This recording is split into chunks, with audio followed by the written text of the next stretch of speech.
Escuchan ustedes la lectura del libro El deseado de todas las gentes. Capítulo 79. Consumado es.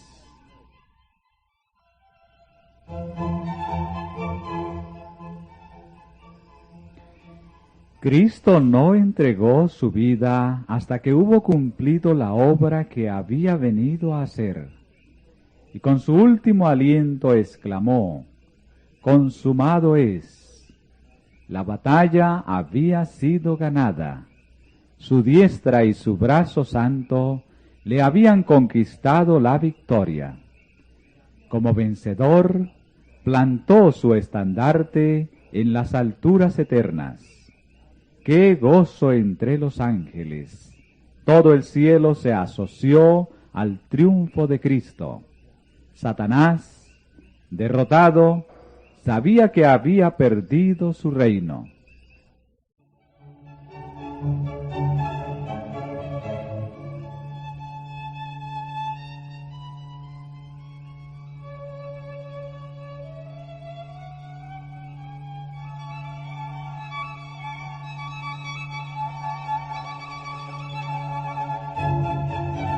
El clamor, consumado es, tuvo profundo significado para los ángeles y los mundos que no habían caído. La gran obra de la redención se realizó tanto para ellos como para nosotros. Ellos comparten con nosotros los frutos de la victoria de Cristo.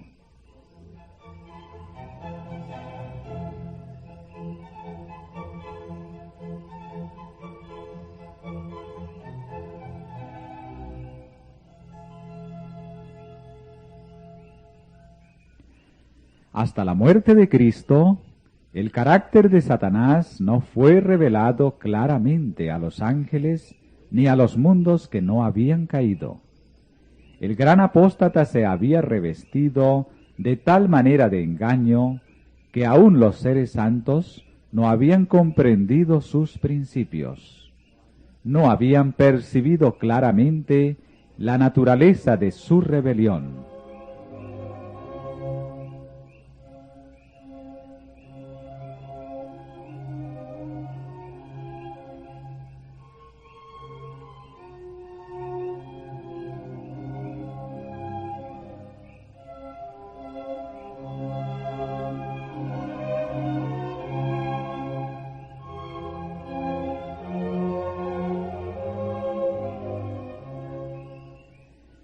Era un ser de poder y gloria admirables el que se había levantado contra Dios. Acerca de Lucifer, el Señor dice: tú echas el sello a la proporción, lleno de sabiduría y acabado de hermosura. Lucifer había sido el querubín cubridor, había estado en la luz de la presencia de Dios. Había sido el más alto de todos los seres creados y el primero en revelar los propósitos de Dios al universo. Después que hubo pecado, su poder seductor era tanto más engañoso y resultaba tanto más difícil desenmascarar su carácter cuanto más exaltada había sido la posición que ocupara cerca del Padre.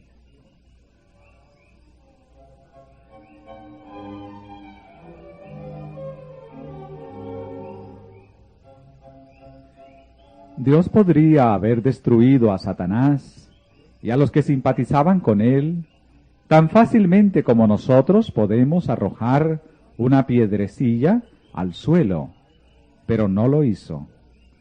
La rebelión no se había de vencer por la fuerza. Solo el gobierno satánico recurre al poder compulsorio. Los principios del Señor no son de este orden. Su autoridad descansa en la bondad, la misericordia y el amor. Y la presentación de estos principios es el medio que quiere emplear. El gobierno de Dios es moral, y la verdad y el amor han de ser la fuerza que lo haga prevalecer.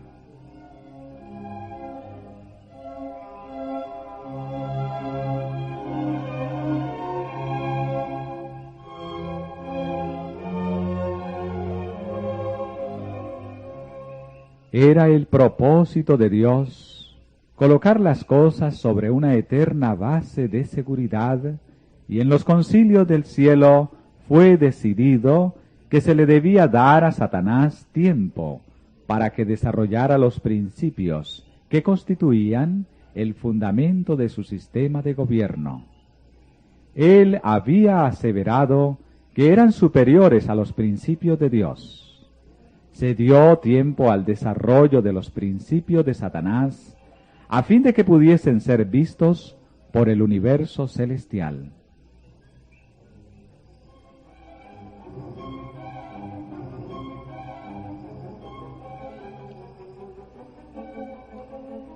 Satanás indujo a los hombres a pecar, y el plan de la redención fue puesto en práctica. Durante 4000 años Cristo estuvo obrando para elevar al hombre, y Satanás para arruinarlo y degradarlo. Y el universo celestial lo contempló todo.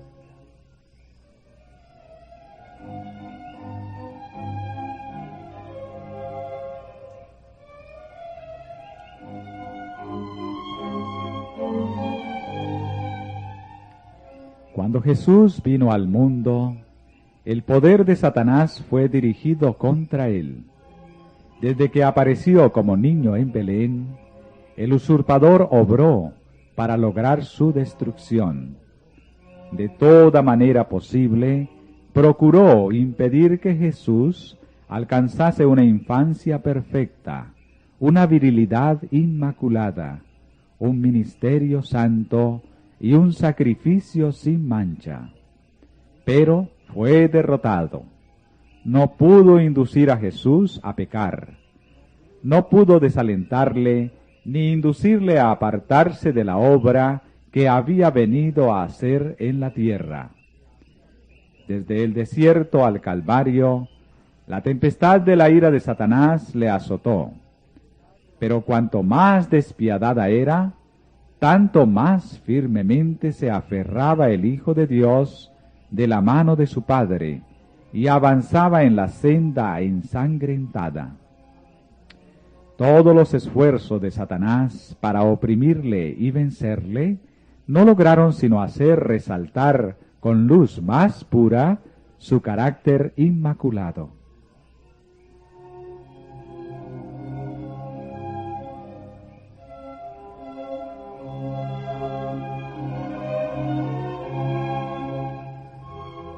Todo el cielo y los mundos que no habían caído fueron testigos de la controversia.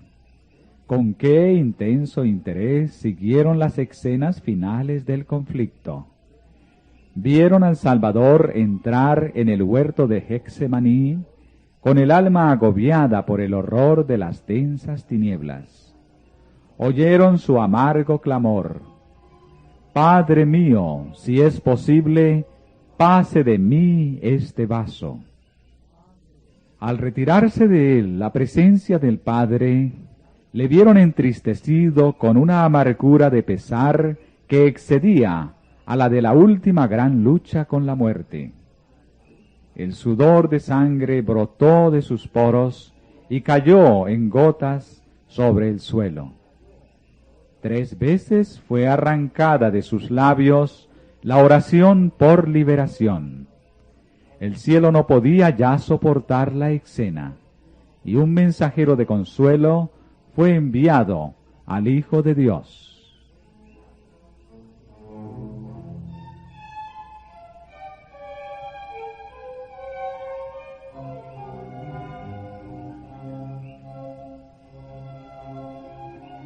El cielo contempló a la víctima entregada en las manos de la turba homicida y llevada apresuradamente entre burlas y violencias de un tribunal a otro. Oyó los escarnios de sus perseguidores con referencia a su humilde nacimiento. Oyó a uno de sus más amados discípulos negarle con maldiciones y juramentos. Vio la obra frenética de Satanás y su poder sobre los corazones humanos. ¡Oh, terrible escena! El Salvador apresado a medianoche en Getsemaní, arrastrado de aquí para allá, desde el palacio al tribunal, emplazado 2 veces delante de los sacerdotes, 2 veces delante del Sanedrín, 2 veces delante de Pilato y 1 vez delante de Herodes. Burlado, azotado, condenado y llevado a ser crucificado, cargado con la pesada cruz, entre el llanto de las hijas de Jerusalén y los escarnios del populacho.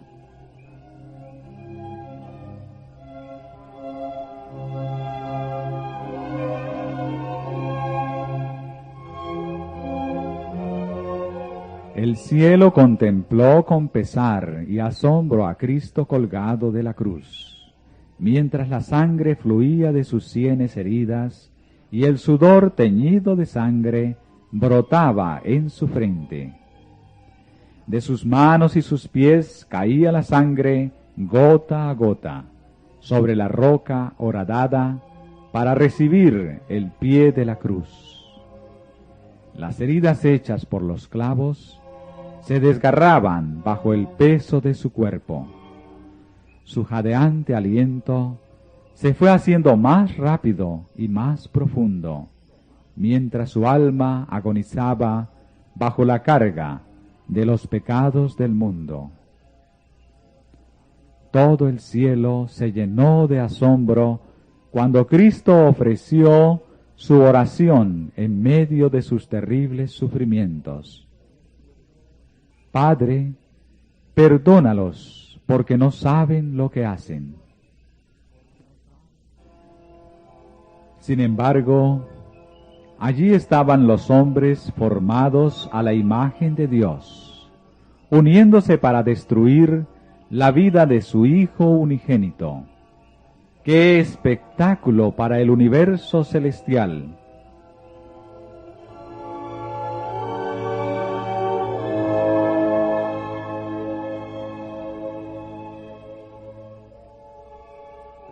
Los principados y las potestades de las tinieblas estaban congregados en derredor de la cruz, arrojando la sombra infernal de la incredulidad en los corazones humanos. Cuando el Señor creó estos seres para que estuviesen delante de su trono, eran hermosos y gloriosos. Su belleza y santidad estaban de acuerdo con su exaltada posición. Estaban enriquecidos por la sabiduría de Dios y ceñidos por la panoplia del cielo. Eran ministros de Jehová. Pero ¿quién podía reconocer en los ángeles caídos a los gloriosos serafines que una vez ministraron en los atrios celestiales?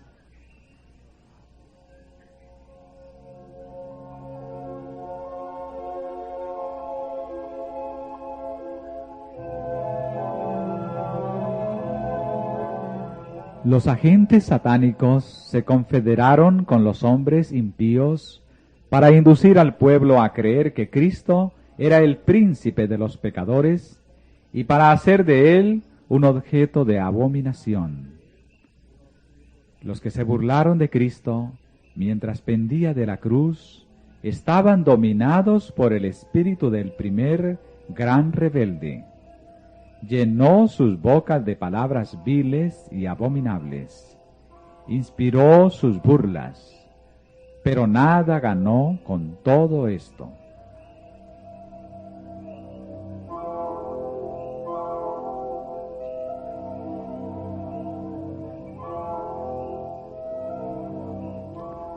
Si se hubiese podido encontrar un pecado en Cristo, si en un detalle hubiese cedido a Satanás para escapar a la terrible tortura, el enemigo de Dios y del hombre habría triunfado.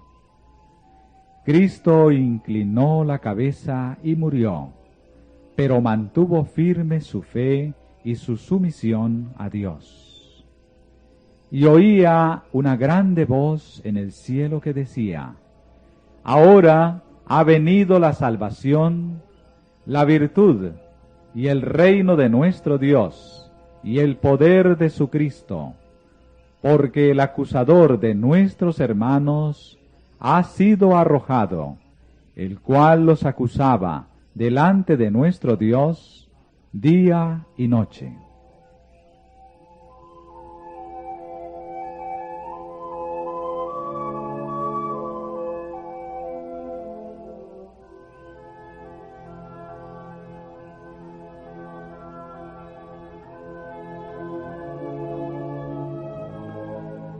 Satanás vio que su disfraz le había sido arrancado.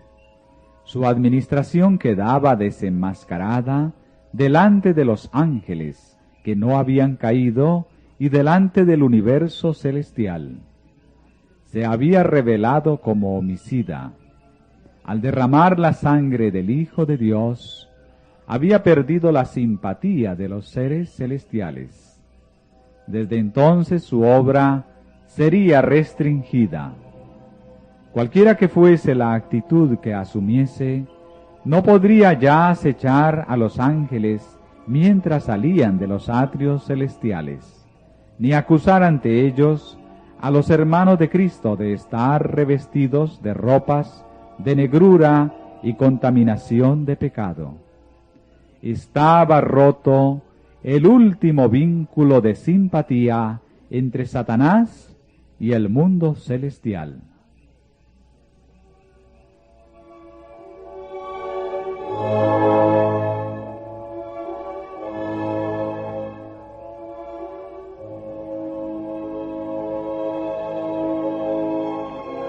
Sin embargo, Satanás no fue destruido entonces.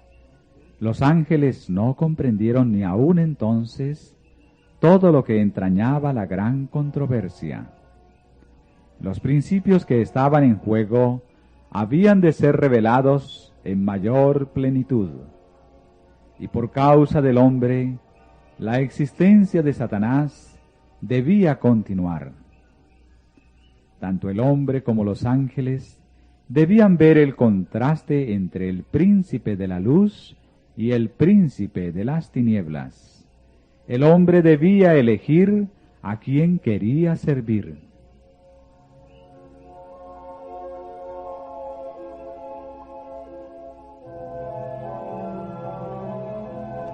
Al principio de la gran controversia, Satanás había declarado que la ley de Dios no podía ser obedecida, que la justicia no concordaba con la misericordia y que, si la ley había sido violada, era imposible que el pecador fuese perdonado.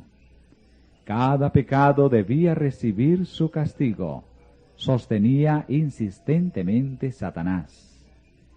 Y si Dios remitía el castigo del pecado, no era un Dios de verdad y justicia. Cuando los hombres violaban la ley de Dios y desafiaban su voluntad, Satanás se regocijaba. Declaraba que ello demostraba que la ley de Dios no podía ser obedecida. El hombre no podía ser perdonado, por cuanto él mismo, después de su rebelión, había sido desterrado del cielo. Satanás sostenía que la familia humana debía quedar privada para siempre del favor de Dios. Insistía en que Dios no podía ser justo y, al mismo tiempo, mostrar misericordia al pecador.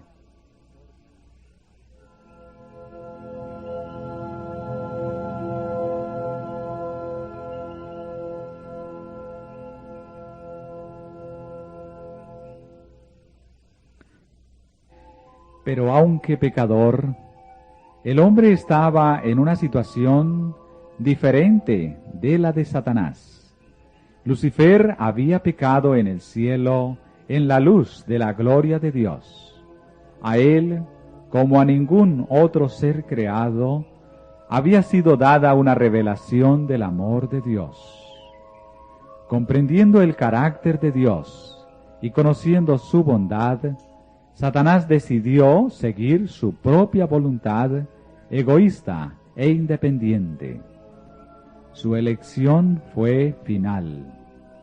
No había ya nada que Dios pudiese hacer para salvarle.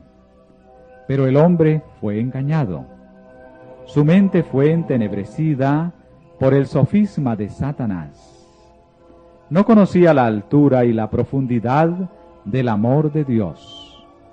Para él había esperanza en el conocimiento del amor de Dios. Contemplando su carácter, podía ser atraído de vuelta a Dios.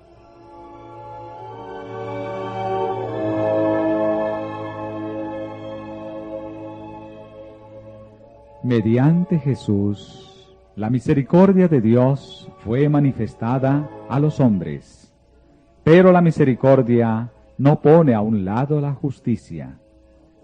La ley revela los atributos del carácter de Dios, y no podía cambiarse una jota o una tilde de ella para ponerla al nivel del hombre en su condición caída.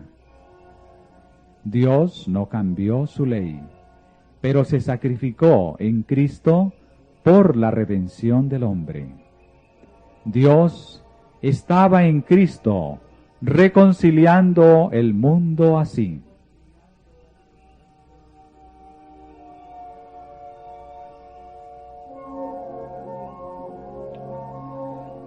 La ley requería justicia, una vida justa, un carácter perfecto, y esto no lo tenía el hombre para darlo.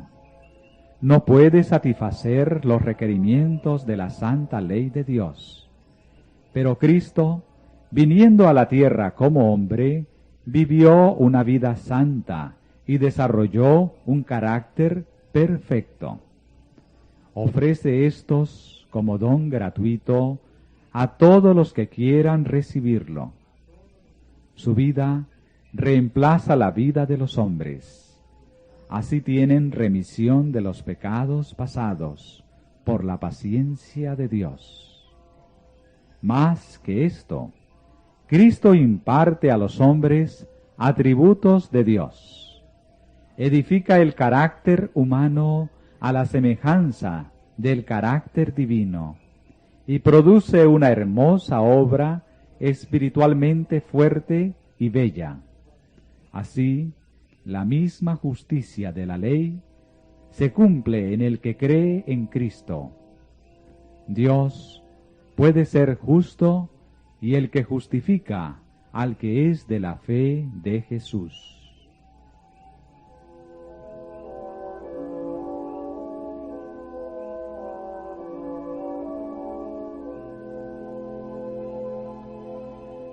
El amor de Dios ha sido expresado en su justicia, no menos que en su misericordia.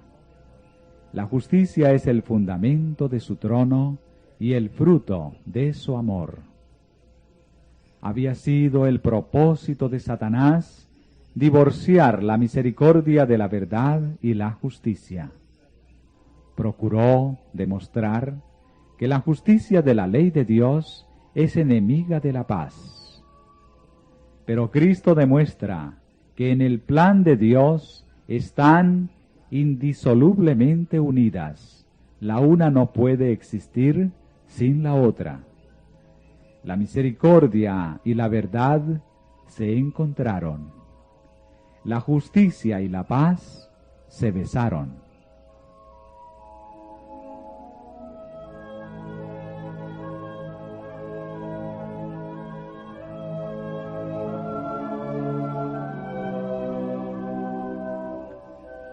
Por su vida y su muerte, Cristo demostró que la justicia de Dios no destruye su misericordia, que el pecado podía ser perdonado y que la ley es justa y puede ser obedecida perfectamente. las acusaciones de Satanás fueron refutadas. Dios había dado al hombre evidencia inequívoca de su amor.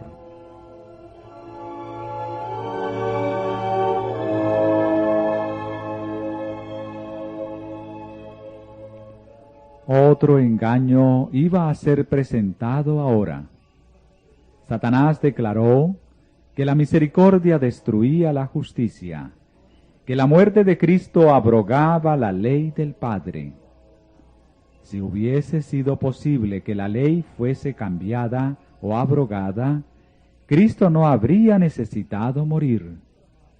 Pero abrogar la ley sería inmortalizar la transgresión y colocar al mundo bajo el dominio de Satanás. Porque la ley era inmutable, porque el hombre podía ser salvo únicamente por la obediencia a sus preceptos, fue levantado Jesús en la cruz. Sin embargo, Satanás representó como destructor de la ley aquel mismo medio por el cual Cristo la estableció. Alrededor de esto girará el último gran conflicto de la gran lucha entre Cristo y Satanás.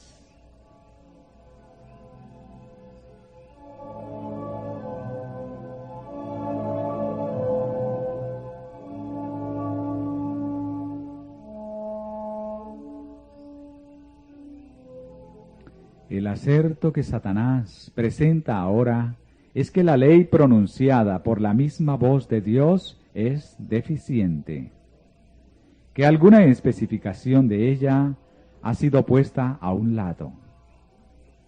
Es el último gran engaño que arrojará sobre el mundo. No necesita atacar toda la ley.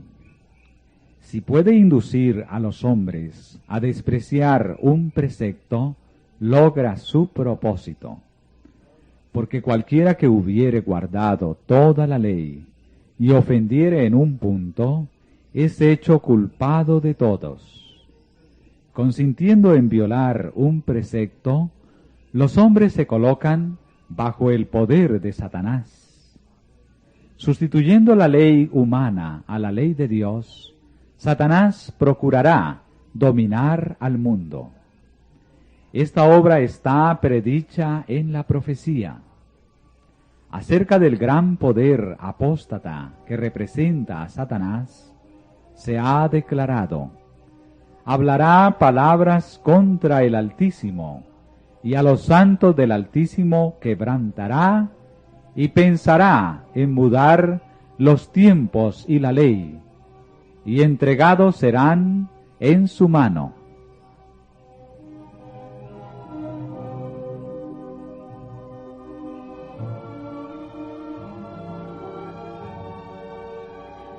Los hombres erigirán con seguridad sus leyes para contrarrestar las leyes de Dios.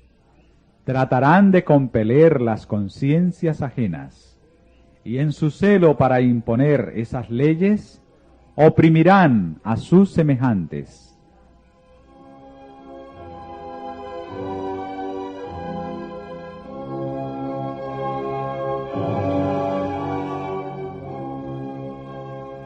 La guerra contra la ley de Dios, que empezó en el cielo, continuará hasta el fin del tiempo. Cada hombre será probado. El mundo entero ha de decidir si quiere obedecer o desobedecer. Todos serán llamados a elegir entre la ley de Dios y las leyes de los hombres. En esto se trazará la línea divisoria. Habrá solamente dos clases. Todo carácter quedará plenamente definido, y todos demostrarán si han elegido el lado de la lealtad o el de la rebelión.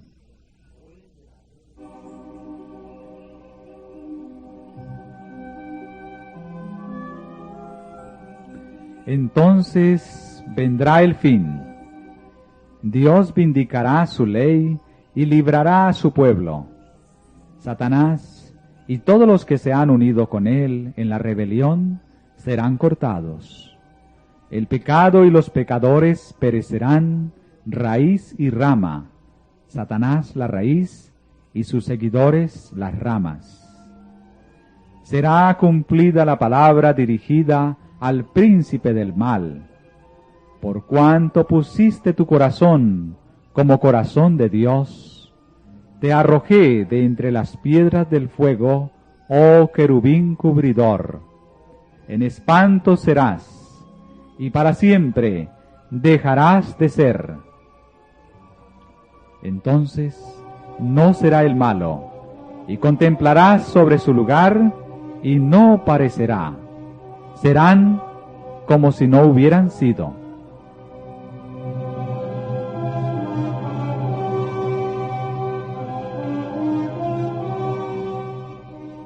Este no es un acto de fuerza arbitraria de parte de Dios. Los que rechazaron su misericordia ciegan lo que sembraron. Dios es la fuente de la vida, y cuando uno elige el servicio del pecado, se separa de Dios y se separa así de la vida. Queda privado de la vida de Dios. Cristo dice: todos los que me aborrecen aman la muerte.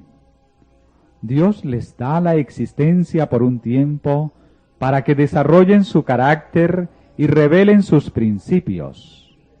Logrado esto, reciben los resultados de su propia elección. Por una vida de rebelión, Satanás y todos los que se unen con él se colocan de tal manera en desarmonía con Dios que la misma presencia de él es para ellos un fuego consumidor. La gloria de aquel que es amor los destruye.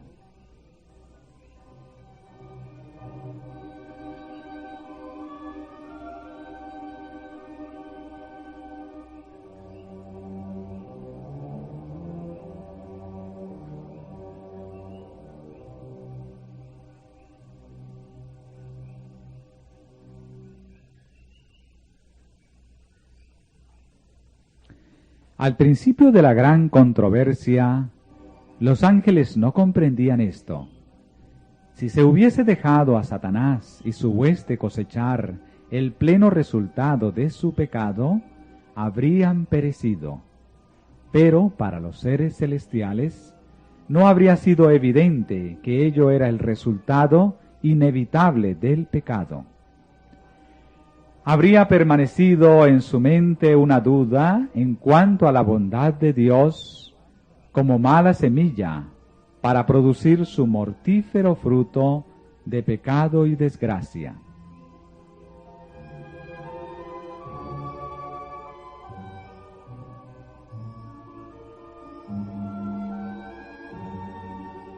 Pero no sucederá así cuando la gran controversia termine.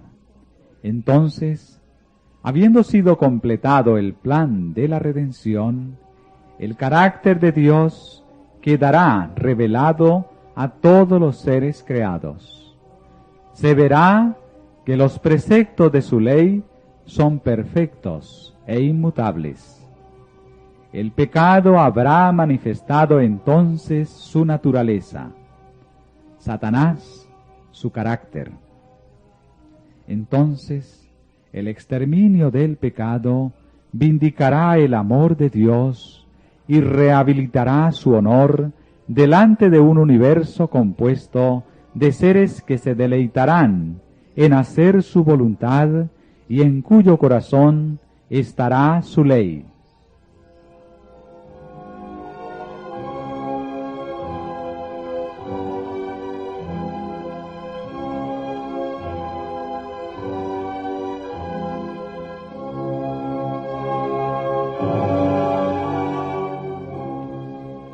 Bien podían, pues, los ángeles regocijarse al mirar la cruz del Salvador, porque aunque no lo comprendiesen entonces todo, Sabían que la destrucción del pecado y de Satanás estaba asegurada para siempre, como también la redención del hombre, y el universo quedaba eternamente seguro. Cristo mismo comprendía plenamente los resultados del sacrificio hecho en el Calvario. Los consideraba todos cuando en la cruz exclamó: «Consumado es».